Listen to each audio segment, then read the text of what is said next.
Tanya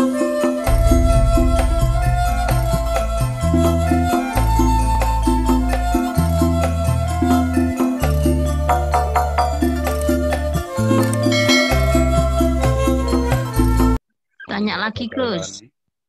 Oke, Bu Husnul, agak disawang ya.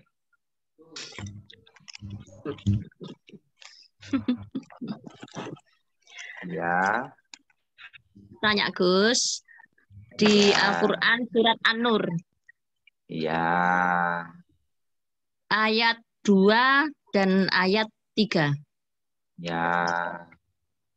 Yang artinya, pezina perempuan dan pezina laki-laki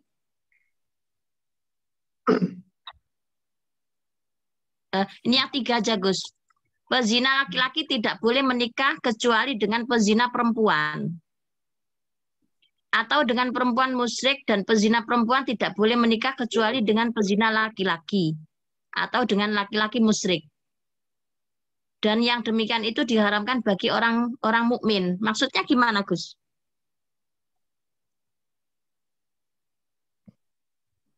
Perempuan itu pengikut. Bukan.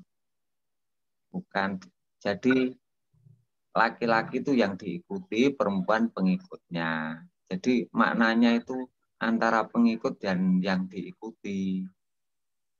Kalau dimaknai dengan laki-laki dan perempuan itu, yo iman aja belum tahu. Jadi begini.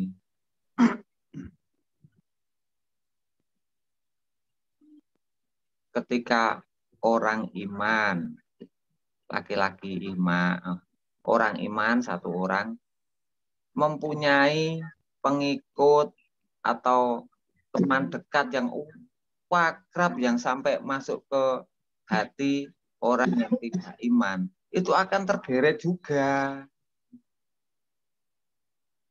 Memberatkan ketika untuk bergabung dengan saudara yang lain.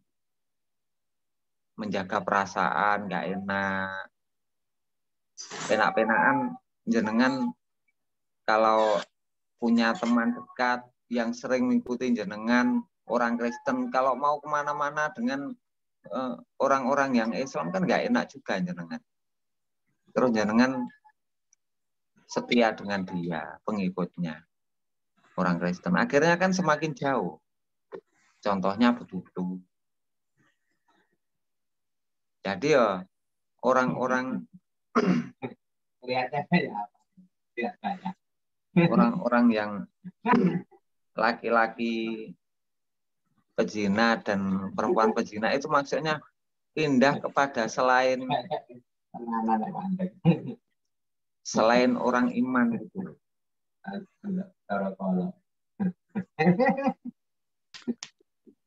Jadi arti menikah di sini sendiri apa itu? Kalau menikah itu, kalau saya memahaminya itu berikatan dengan Allah.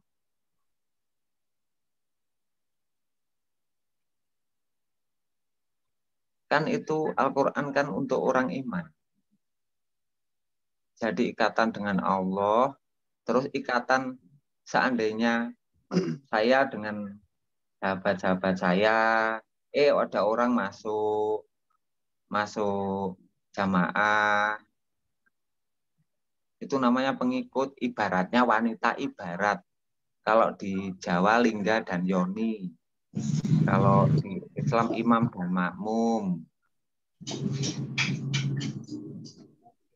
Kalau dimaknai laki-laki perempuan nanti dikiranya kalau sudah menikah secara Islam, syahadat dan sebagainya, enggak iman juga. Yang dibawa sampai mati menikahnya bukan karena Allah, nanti dikiranya bisa sudah sah. Allah aja belum kenal kok sahnya dari mana.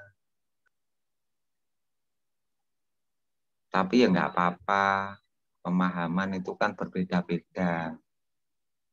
Mana yang paling cocok di hati bisa memilih.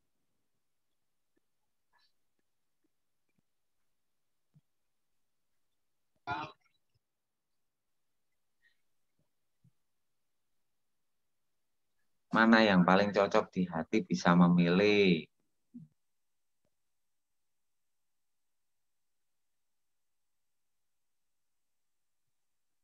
Pokoknya akar dari segala sesuatu itu antara iman dan tidak iman, itu aja kalau di Al-Quran. Al-Quran itu kan akarnya dari iman, petunjuk bagi orang yang iman. Jadi urusannya iman dan tidak iman. Melakukan puasa pun kalau tidak iman kan yang diperintahkan kan orang iman. Iman aja belum tahu bagaimana bisa terus dimanai menahan lapar dan haus. Ya nggak apa-apa, tapi saya tidak menyala. Makanya Berarti belajar itu bukan dari pikiran saja, tapi dikenali dengan perasaannya, dirasakan ketepatannya ini bagaimana. Kalau bingung bertanya. berarti orang Ya.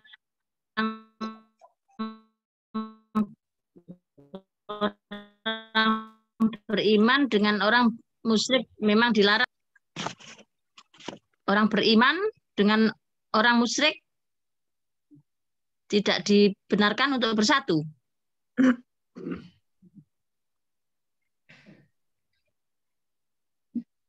Itu imam dan makmum. Imam dan makmum.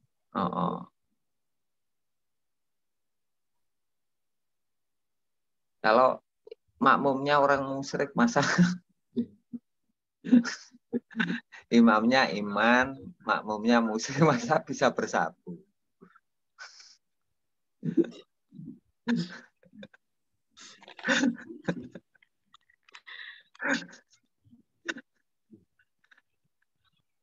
Wanita itu ibarat, laki-laki itu ibarat. Kenapa Allah itu mesti diibaratkan laki-laki domirnya? Itu ibarat. Pengikut itu ibarat. Saya kira menikah seperti menikah di dunia. Saya kira menikah itu seperti arti menikah di dunia itu, Gus. Laki-laki perempuan menikah gitu, Gus. Kalau di Al-Quran kan urusannya dengan iman. Kalau di masyarakat kan urusannya dengan adatnya masyarakat.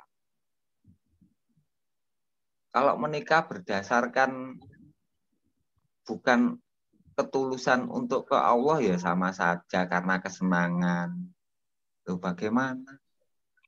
Zina apa artinya, Gus?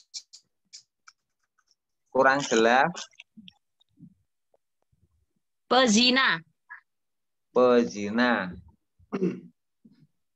Pezina itu berpindah imam.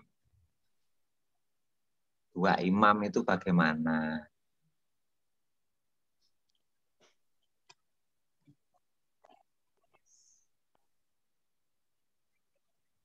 Mengikuti orang makmum yang tidak sah, itu makmum yang tidak disepakati oleh imamnya.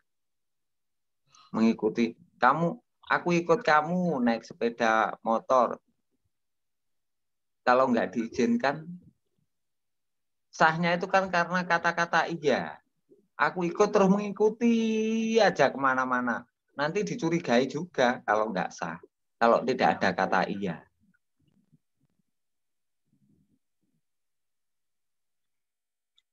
Maumu apa? Namanya bersahadat. Sah itu lu.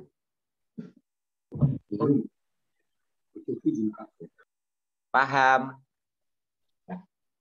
Wah, Bu Kusnul berarti perlu ketemu.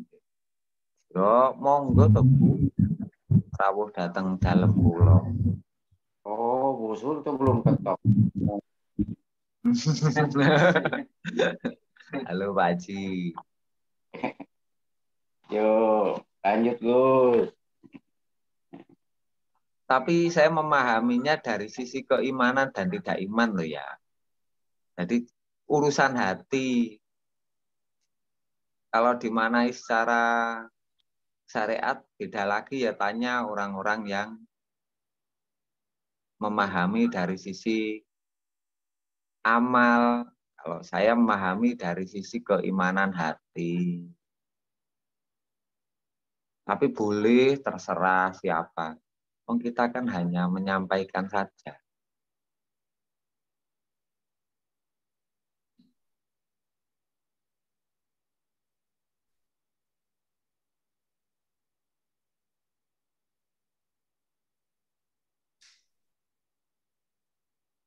Pokoknya jangan lupa,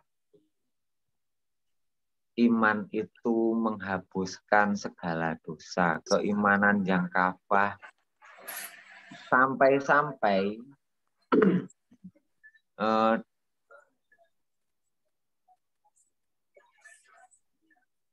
akhiru kalamuhu kul Allah dakola jannah. Sampai-sampai seberat apapun dosamu, entah berzina, entah apa. Itu kalau di akhir nafasnya menghembus nafas, ikhlas kembali kepada Allah. Itu loh hadisnya jelas. Jadi urusannya itu sebenarnya itu urusan hati kalau saya memahaminya. Kalau dipahami urusan dohir nanti tidak ketemu imannya di hati. Alamatnya Tuhan kan bukan di pikiran. Berjalan, saya mencari Tuhan berjalan kemana-mana, ya enggak begitu. Saya dekat dengan Tuhan akhirnya berjalan mendekat, ya enggak begitu. Ini saya mundur ke belakang berarti iman saya mundur, ya enggak begitu.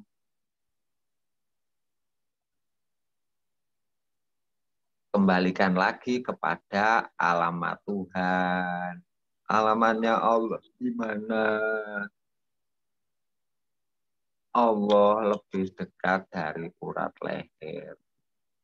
Wa nahnu aqrabu ilaihi min hablil warid. Terus alamat satunya ilaman atallaha biqalbin salim. Kecuali menghadap Allah dengan hati yang selamat. Hati yang selamat itu hati yang telah berserah diri kepada Allah dengan ikhlasnya.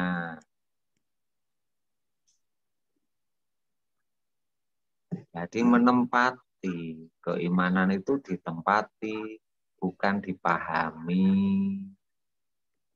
Paham iman begini, tapi menempati apa enggak hatinya?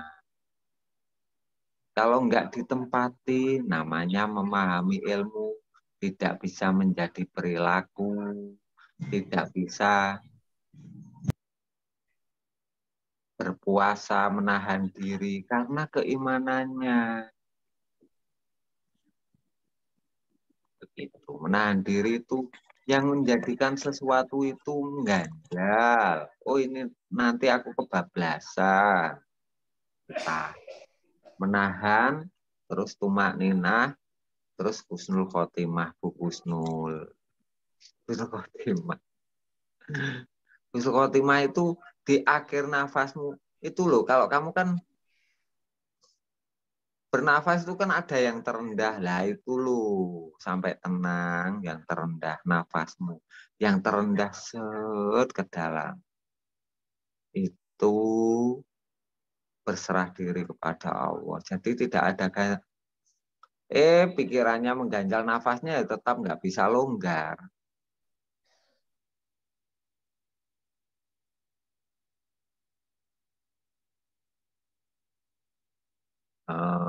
Bisa diterima. Ini sifatnya diskusi.